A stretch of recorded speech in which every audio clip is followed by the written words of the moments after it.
Hello children, welcome to the GK class. So what is the name of your GK book? That is Knowledge Expo. Okay, so are you all ready for the knowledge? Very nice. So we will start with lesson 1. What is the name of the lesson 1? Great Indians in History. मतलब जो हमारा पहले इतिहास निकल चुका है उसके बारे में आज हम कुछ इन्फॉर्मेशन गेन करेंगे, right? See the history of India in the words of India's first prime minister mister Jawaharlal Nehru is a bundle of contradictions held together by strong but invisible threads. What is the meaning of this? कि India की जो history है वो prime minister के words में कहा जाए तो हमारे फर्स्ट प्राइम मिनिस्टर कौन थे? मिस्टर जवाहरलाल नेहरू. उन्होंने क्या कहा था? A bundle of contradictions held together by strong but invisible threads. The history of this astonishing subcontinent dates back to almost 7,500 years. The following Indians will always be remembered in the history. मतलब जो इतिहास में बहुत बड़े बड़े लोग रहे हैं जिन्होंने इतिहास रचा है, हम लोग जैसे कहते हैं ना कि उसने देखो कितना महान काम किया है, उसने एक इतिहास रचा है. So that is the history जो हमेशा आगे जो हमारी आगे की जनरेशन्स आएंगी. जैसे पहले हम लोगों ने पढ़ा, अब आप जो न्यू जनरेशन के हैं वो पढ़ रहे हैं, अब आपके आगे जो जनरेशन आएगी वो भी यही सेम चीज़ें पढ़ेगी. Because history repeats itself. मतलब हिस्ट्री खुद को दोहराती है, इतिहास खुद को दोहराता है. ठीक है, पहले हमने पढ़ा, we are giving you the knowledge, हम आपको नॉलेज दे रहे हैं. यही same knowledge you can give it to your generation, right? Okay, so get ready with pencil. देखिए, identify and write their names.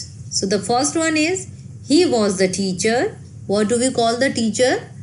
Guru, right? He was the teacher of Chandragupta Maurya, the first Mauryan emperor. His book Arthashastra is related to economics. His book Arthashastra is related to economics, welfare, international relations and war strategies. यहाँ पे आपको एक picture नज़र आ रही है. देखिए इनके बारे में क्या चीज़ दी गई है कि ही was the teacher of Chandragupta Maurya. मतलब ये चंद्रगुप्त मौर्य के गुरु थे. द फर्स्ट मौर्यन एम्परर, मतलब जो मौर्य का पूरा समाज था उसके फर्स्ट एम्परर थे चंद्रगुप्त मौर्य.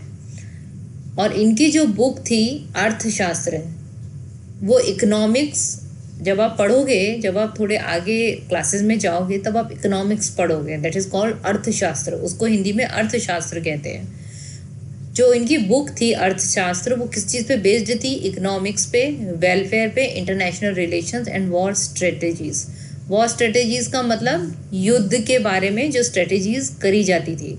इंटरनेशनल रिलेशंस का मतलब जो बाहर के जो देश होते थे उनसे जो रिलेशंस रहते थे. जब हम युद्ध करते थे पुराने ज़माने में तो एक दूसरे से मदद ली जाती थी. तो that is called international relations. तो अभी हमें पता करना है कि ये कौन इंसान है जो चंद्रगुप्त मौर्य के टीचर रह चुके थे. So who is this? This is Chanakya. CHANAKYA, Chanakya. Chanakya जो थे ना वो बहुत इंटेलिजेंट इंसान थे, बहुत, मतलब दुनिया के सबसे इंटेलिजेंट इंसानों में चाणक्य की गिनती आती थी. And he was very much intelligent. वो हर चीज़ के बारे में जो चंद्रगुप्त मौर्य थे उनको बताते थे. वॉर में स्ट्रेटजीज कैसे करनी है और चीज़ों में कैसे एम्परर को आगे बढ़ाना है, right? Okay, so come to the next one. He was a great ruler who ruled from 269 BC to 232 BC. BC का मतलब आप लोगों को पता है क्या होता है? मतलब एक युग, एक कहते हैं ना एक ईयर तक उसने शासन किया था. ये एक ऐसे महाराज थे जिन्होंने इतने लंबे टाइम तक शासन किया था. After a bloody battle of Kalinga he इम्ब्रेस्ड Buddhism. मतलब जो एक खूनी लड़ाई हुई थी कालिंगा की, जो सबसे भयानक लड़ाई कहते हैं जिसको इतिहास में, कालिंगा लड़ाई. उसके बाद जब उन्होंने देखा कि इतने सारे लोगों का खून बह गया, इतना सारा नुकसान हुआ, इतनी सारी चीज़ें जो थी वो सब खराब हो गई, लोग मर रहे थे, चीख रहे थे, चिल्ला रहे थे, राइट। उन्हें बहुत दुख हुआ। तो उन्होंने क्या किया, उसके बाद उन्होंने पूरा अपना शासन छोड़ दिया और उन्होंने क्या अपना लिया, बुद्धिज्म। ठीक है।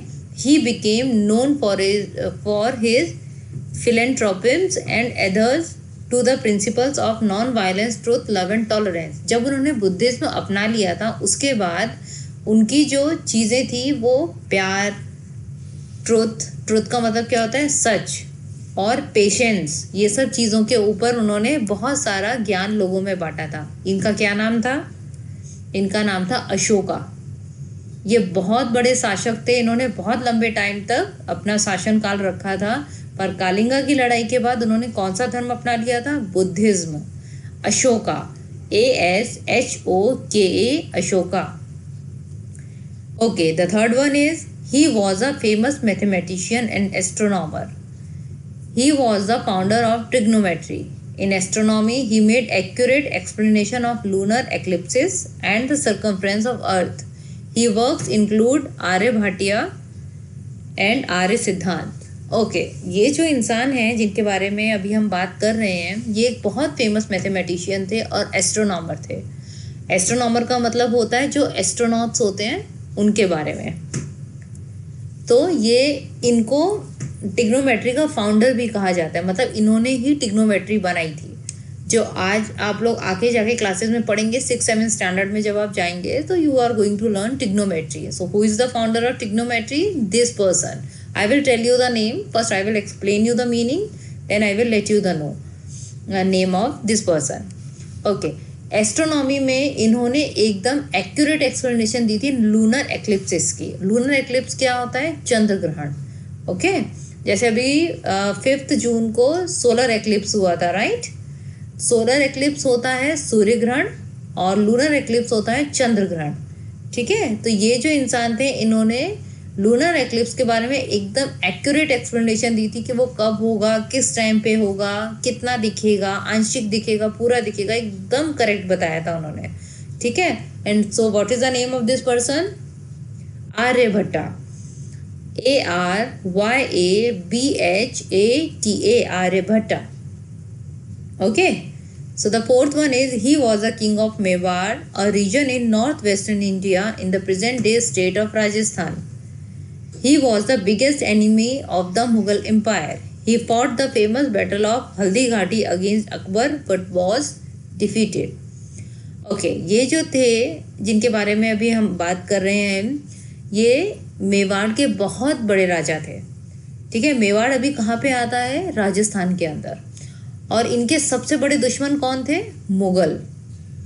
ठीक है। जो मुगल थे ना, वो इनके सबसे बड़े दुश्मन थे क्योंकि वो इनके राज्य को हड़पना चाहते थे और इसकी वजह से ही ये उनको अपना सबसे बड़ा दुश्मन मानते थे।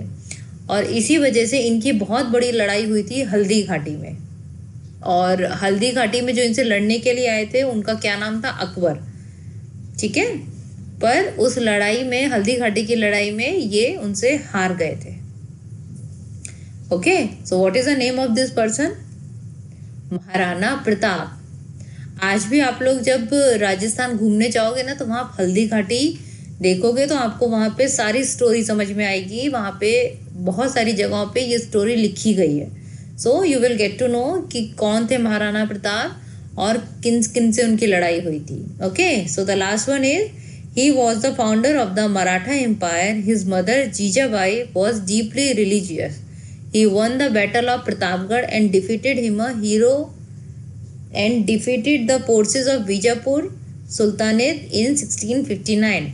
This made him a hero of Maratha folklore and a legendary figure among his people.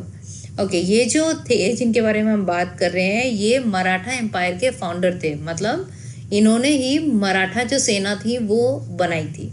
इनकी जो मदर थी जीजाबाई, वो बहुत धार्मिक इंसान थी। मतलब वो भगवान को बहुत मानती थी, बहुत पूजा पाठ करती थी। ठीक है। इन्होंने प्रतापगढ़ की जो बैटल थी वो जीती थी और अपनी सेना को भी बहुत बड़े नुकसान से भी बचाया था। ये कौन थे, इनका क्या नाम था, Shivaji. So what is the spelling of Shivaji, SHIVAJI, Shivaji. So आज हमने देखो great Indians in the history पढ़ा था, राइट। सो अब आपको क्या करना है, इसको एक बार रीडिंग करनी है अच्छे से, और ये जो स्पेलिंग्स दी हुई हैं ये आपको अच्छे से लर्न करनी है, ठीक है children. So this is all for today and tomorrow we will meet you again.